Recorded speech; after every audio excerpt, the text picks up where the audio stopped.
Okay, ka-coffee, magandang araw po sa inyo Luzon, Visayas at Mindanao. Nandito tayo ka-coffee ngayon sa Laurel, Batangas.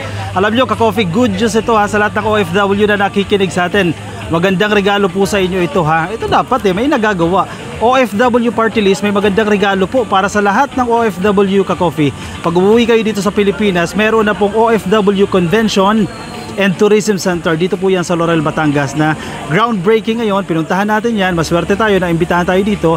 At tingnan natin, pakinggan natin kung ano yung mga services na ihahatid nitong OFW Convention and Tourism Center. Kauna-unahan po yan sa Pilipinas. Para po yan sa mga OFW natin. At alam nyo ba kung sino nag-conceptualize ang programang to? Walang iba kundi ang kinatawan ng OFW Party List na si Congresswoman Marisa Magsino. Nako, sige ka-coffee. Sige, silipin natin. Ano yung meron dito? Let's go! I'm so happy. Nandito kayo, ka-coffee. Vince, nandito po kayo sa ating OFW Convention and Tourism Center. Ito po ay dati, wala pa po ako sa Kongreso. Pangarap ko na po ito. Personal na mission ko ito. Ang sabi ko, meron akong gagawin dito sa property na makakatulong sa ating mga OFW. Without knowing na mapapasok ako sa politika. Dahil from TV show, from artista, sabi ko, okay na. Nagawa ko na gusto kong gawin, settled na ako, pero meron pa akong mission na gusto kong gawin. Gusto ko, from a close and personal TV show, one-on-one na mga presidente, congressman, mayor, CEOs, buhay OFW TV, puro problema, di ba? Sabi ng producer ko, ma'am, bakit puro problema ang gusto nyo? Sabi ko, okay lang yun, friendship natin sila, makakatulong na sila sa OFW. Without knowing na ito pala ay magiging lifetime na mission ko, goal ko sa buhay. Sabi ko, okay, gusto ko may isang place na pagdadausan na lahat ng mga OFW all over the world pwedeng makapunta, pwedeng maka-attend na walang iisiping gastusin, babayaran. Except, syempre, kung abroad, mag-plane ticket sila. Gusto ko maging tahanan nila itong OFW Convention and Tourism Center. Makakatulong ito sa family bonding, sa livelihood na pagkakaroon ng mga livelihood assistance, legal assistance na pangmaramihan, pwede silang i-train nang matuto sila kung ano mga dapat ng do's and don'ts for every country na pupuntahan nila. Pwede magkaroon ng mga training, seminars, livelihood. Kung sakasakali magkaroon ng may mga event, lahat yon dapat libre.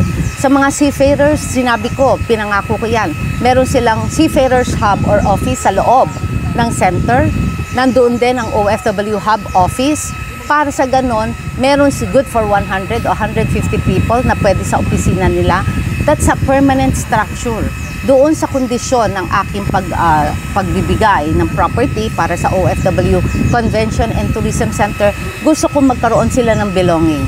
Ang ating seafarers is also like an OFW. Kaya niyayakap natin sila at napakalaki ng remittance ng ating OFWs, 38.34 billion US dollars. Kasama na yung remittance ng seafarers. Kaya pinagsama na yan, trillion pesos po yan na ibinibigay sa kaban ng ating gobyerno. Ang take ko dito ka-coffee, syempre isa rin sa sinusulong ng presidente natin, di ba? Mapaganda yung turismo ng Pilipinas, lalo na po dito sa Batangas. Ang sinasabi dito ka-coffee ng OFW Party List, particular po ni Congresswoman Marisa Delmar Magsino, no? Na itong pagtatayo ng Convention and Tourism Center will definitely boost yung tourism ng Pilipinas na alinsunod doon sa pangarap mismo ni PBBM. Ang gusto naman ni PBBM, definitely mapaganda natin yung turismo natin sa Pilipinas, at the same time, pagandahin yung welfare ng mga OFW.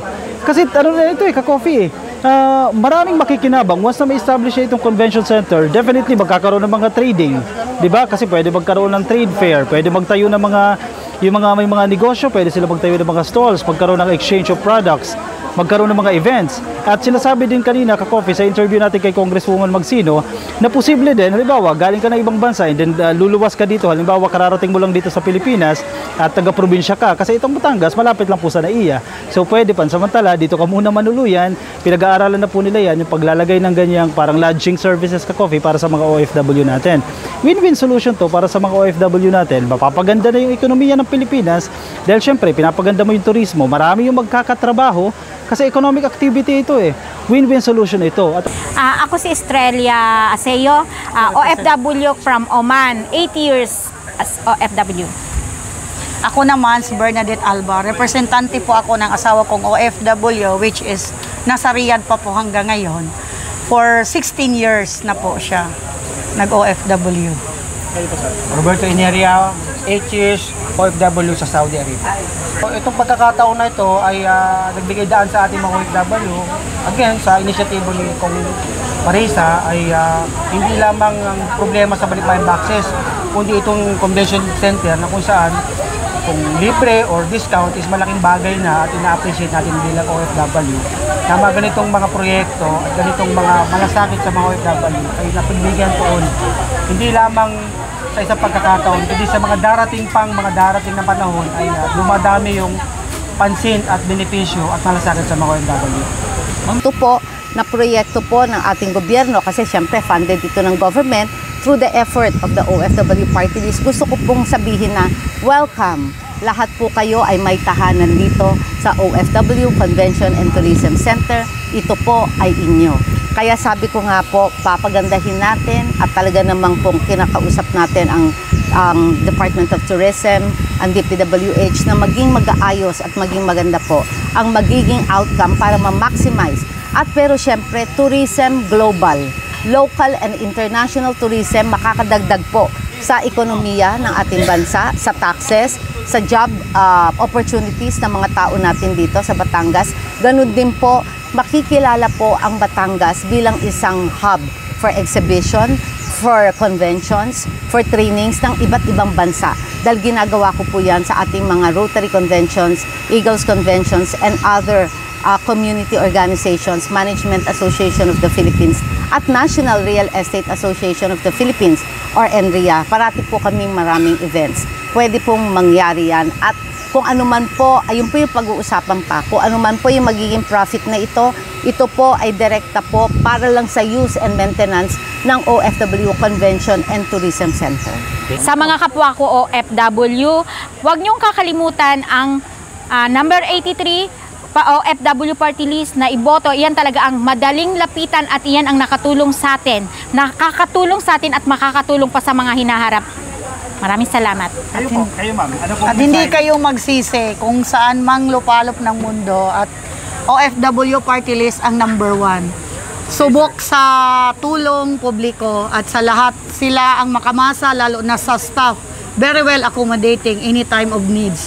Andyan po sila palagi. Hindi laging maaasahan. Sa akin po, it's not a politics. It's a concern at pagmamahal. So, kung gusto natin patuloy pa at makaranas at makakita ng magandang resulta, ay yung mga ganitong klase ng tao, kikong at organisasyon at party list, yung ilalal natin. Kasi ito initiatibo pa lang, tandaan natin, isang termino pa lang. Oo. Pero milestone na yung kanyang achievement. natulungan. So, gusto natin magtuloy-tuloy, patuloy din natin suportahan at ilagay sa balota natin, number 83, OFW Party List. Ito yung sinasabi natin sa mga party list. Tingnan ninyo yung party list. May nagawa ba yung party list? Ano yung ginagawa ng party list na yan para matulungan yung sektor na kanilang nire-represent? Ang sinasabi dito ni Congresswoman Magsino, dahil sa kanya tong lote sa kanyang pamilya, no? Donasyon ito ng kanyang pamilya, negosyo ng kanyang pamilya. So conditional donation ito. Ibig sabihin, i-donate nila itong lote na to, pero ito ang kondisyones. Halimbawa, ikaw ay OFW, ikaw ay seafarer, tapos gagamit ka dito sa convention center na to, libre. At ang sinasabi niya rin, ang LGU merong discount. Diba? Siyempre, kinakailangan mo rin naman kumita kasi patatakboy nito ng TIESA, isang attached agency po sa ilalim po ng Department of Tourism. Kasi siyempre, may maintenance yan, may mga logistics kang kinakailangan bayaran dyan, overhead expenses mo.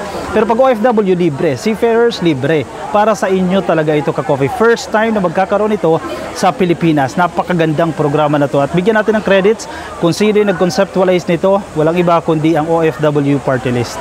O siya, Ka-Coffee, kayo nang bahalang humusga. Doon ako sa mga party list na nagtatrabaho. Number 83 po yan sa balota, OFW Party List. Sa darating na Mayo, alam niyo na, Ka-Coffee, syempre, suportado natin yan. Basta nagtatrabaho, suportado natin yan. Yung mga nasa Facebook po at di pa po nakafollow sa ating Facebook page, please like and follow. Yung mga nasa YouTube, click lang po ng subscribe and hit the notification icon para updated kayo sa ating mga bagong upload. I'll see you, Ka-Coffee, in my next video. Bye!